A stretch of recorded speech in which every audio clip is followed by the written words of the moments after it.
Bonjour et bienvenue sur Wellmate Pro. Aujourd'hui, on va parler un petit peu de création de séances sur Wellmate, fonctionnalité phare de l'application. Alors, vous le savez, sur Wellmate, on va avoir une base de données d'exercices que vous pouvez également compléter de votre côté si vous souhaitez en ajouter. Et avec ces exercices-là, on va pouvoir créer des séances dans Wellmate Pro qu'on va pouvoir ensuite envoyer à nos clients sur Wellmate Training qui vont pouvoir dérouler leurs séances, les réaliser en direct, voir les animations de mouvements, etc. en temps réel et puis noter leur charge bien entendu pour que nous, en tant que coach, on puisse voir comment ça s'organise. Très bien, alors on sera dans un premier temps dans la partie sport de l'application en cliquant sur ce deuxième onglet.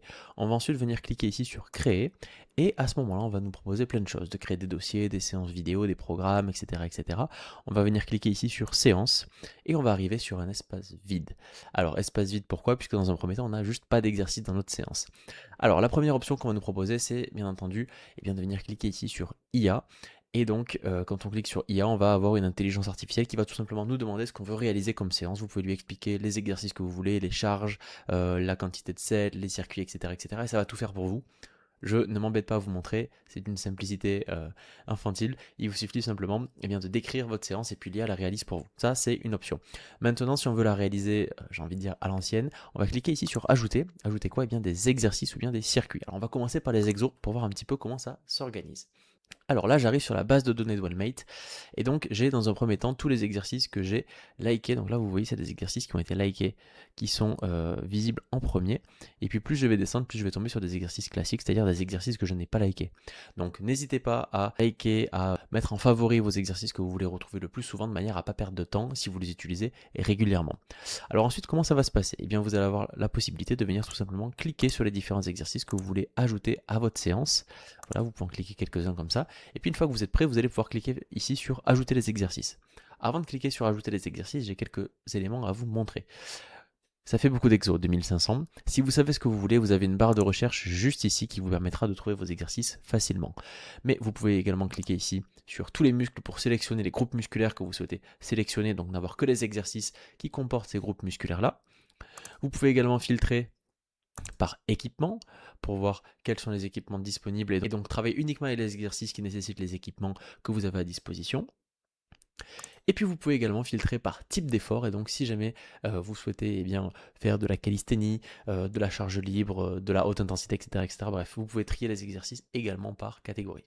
Et si vous souhaitez travailler uniquement avec vos exercices personnels que vous avez créés de votre côté, il y a une vidéo qui explique comment faire ça, et bien vous pouvez cliquer ici sur uniquement mes exercices, et donc vous avez vos exercices personnalisés qui apparaissent ici. Donc voilà pour le fonctionnement. Donc vous sélectionnez vos exercices, une fois que c'est fait, vous cliquez sur ajouter, et donc là vos exercices sont ajoutés à votre séance. On va donc venir les paramétrer, et donc pour les paramétrer c'est très simple, on clique sur l'exercice, et donc là on va arriver sur un réglage de base, donc là on est sur du développé couché, donc par défaut on va avoir de la charge, des répétitions et puis du temps de repos. On va pouvoir venir paramétrer tous ces éléments-là. On peut travailler par exemple en charge libre, si jamais on préfère laisser les clients mettre ce qu'ils préfèrent. On peut travailler également en intervalle, si jamais on a une idée de là où se situent les clients et qu'on veut les laisser se balader entre une charge et une autre. Et puis on peut faire la même chose au niveau des répétitions, on peut les laisser libres ou mettre des intervalles de répétition. Si jamais vous avez des choses à donner à vos clients, vous pouvez également cliquer ici sur la partie notes pour leur ajouter des éléments supplémentaires, des petits conseils que vous pouvez leur donner. Bon, très bien. Maintenant, si vous cliquez ici, vous allez arriver sur la page de réglage de l'exercice. Alors, qu'est-ce qui se passe sur le réglage de l'exercice? Vous allez pouvoir décider peut-être que finalement la charge, c'est pas adapté. Vous allez préférer régler en RPE pour donner une indication d'intensité à votre élève, ou alors travailler en pourcentage de 1RM. Si vos clients connaissent leur 1RM, ils peuvent travailler avec un pourcentage de leur 1RM. Vous pouvez également travailler en temps plutôt qu'en répétition. Et vous pouvez avoir des unités spécifiques dans le cas où on serait par exemple sur des exercices de cross-training, du cardio, etc. Bref, chaque exercice aura ses propres réglages qui lui seront propres. Si vous êtes sur un exercice unilatéral, vous pourrez sélectionner un côté à lui proposer, puis vous avez également toutes les zones de tempo qui sont disponibles, concentriques, isométriques, etc.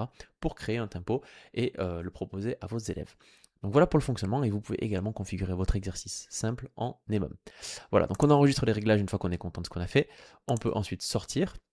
Et puis là, on va par exemple paramétrer donc la charge de notre exercice. Donc imaginons qu'on veuille faire du développé couché à 20 kg par exemple, hop, qu'on veuille travailler avec des intervalles de répétition par exemple allant de 8 ou de 6 à 10, très bien. Et ensuite, on va pouvoir dupliquer nos séries.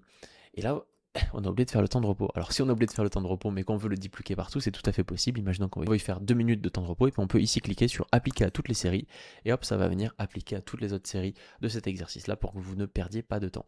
Vous êtes content du réglage de votre exercice, parfait. Vous pouvez le cliquer et à ce moment-là c'est terminé.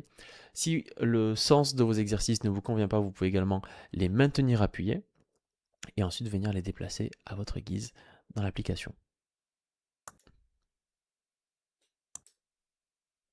Maintenant que nous avons vu comment ajouter un exercice et le paramétrer dans l'application, on va voir comment est-ce qu'on peut s'en sortir avec les circuits. Alors les circuits, même fonctionnement, on va cliquer ici sur ajouter, puis sur circuit, et à ce moment-là, le fonctionnement il est simple, on va sélectionner le type de circuit que l'on veut réaliser. Superset, AMRAP, AFAP, Tabata, EMOM, etc. etc. Imaginons qu'on veut y faire un Tabata par exemple, on va dire qu'on veut faire un Tabata de 3 tours. Ensuite, on va pouvoir régler les différents temps, donc par exemple le temps d'exercice, donc on va aller à 30 secondes. Voilà, sur le Tabata, vous avez même la spécificité de pouvoir rajouter des temps de repos spécifiques à la fin du tour et à la fin du circuit. Donc comme ça, vous avez quelque chose d'un petit peu plus flexible qu'un Tabata classique. Mais pour tous les types de circuits, vous avez un peu plus de flexibilité que ce qu'on devrait avoir de manière à ce que vous puissiez faire des choses un petit peu à votre sauce. Et ensuite, donc là, maintenant que votre circuit est paramétré, vous allez pouvoir sélectionner les exercices que vous voulez mettre à l'intérieur. Alors on va en prendre quelques-uns au hasard pour l'exemple. Voilà. C'est un circuit qui fait pas trop de sens, mais pourquoi pas. Et donc notre circuit arrive en bas, il fait 3 tours, et si on clique dessus, on a la possibilité de le paramétrer. Alors là, par défaut, comme on est sur un circuit qui définit les temps d'effort, les temps de repos, etc., ça va être paramétré par défaut, mais si on était sur un superset, on aura la possibilité de régler par exemple la quantité de répétitions qu'on veut faire, les charges, etc., etc., bref. Et si jamais vous êtes insatisfait du réglage de votre circuit, vous cliquez ici sur l'onglet réglages, et vous pouvez venir retravailler votre circuit de A à Z, même changer le type de circuit, donc tout est possible.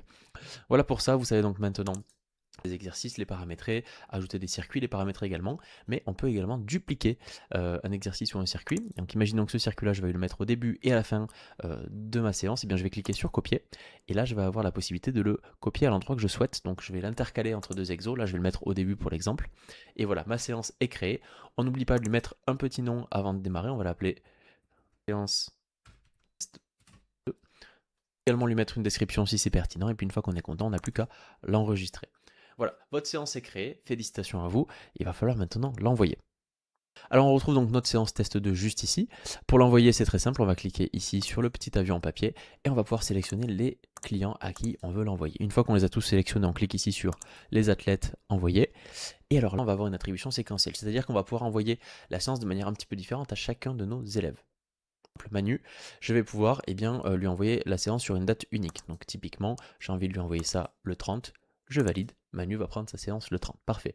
Vincent par exemple, j'ai envie de lui envoyer sa séance de manière récurrente, c'est-à-dire que je veux que par exemple Vincent il puisse faire sa séance tous les samedis, et bien je vais la lui planifier tous les samedis, on commence le 27, donc c'est aujourd'hui, et puis on va dire qu'on fait durer ça jusqu'à la fin du mois de juillet par exemple, on valide, et donc là Vincent il va prendre 4 fois sa séance, une fois par samedi jusqu'à la fin du mois de juillet. Très bien. Point important avant de passer à Ben, eh bien Ben, on peut également lui modifier sa séance de manière à ce que lui uniquement ait des modifications spécifiques sur sa séance à lui. Imaginons que ce circuit Tabata qu'on a mis au début et à la fin, eh bien Ben il n'en veut pas, on a la possibilité de les supprimer. Et là, Ben il a une séance un peu plus allégée, on l'enregistre, c'est enregistré spécifiquement pour Ben, on peut la lui planifier au moment qui nous va bien, et donc Ben a une séance différente des autres collègues. Vous savez tout sur la création et l'envoi de séance sur Wellmate.